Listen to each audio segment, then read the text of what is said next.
La semaine dernière, le Québec a subi une série d'attaques impressionnantes en fait, qui ont touché plusieurs industries, plusieurs entreprises au Canada et au Québec.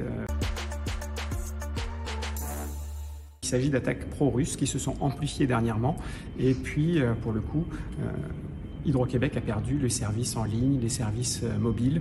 Alors c'est quoi une attaque par déni de service? Il s'agit de submerger les services, les réseaux d'une entreprise, bien au-delà de ce qu'elle est capable d'encaisser.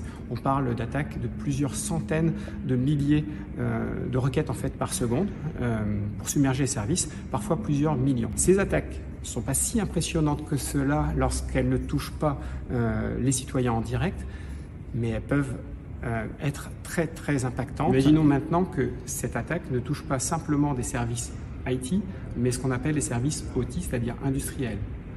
Pour le coup, les services industriels d'Hydro-Québec, ou d'EDF en France, ou l'équivalent dans n'importe quel pays, ou des pipelines, comme ça a pu arriver par le passé, en Turquie, lorsqu'on a pu faire exploser un pipeline il y a quelques années.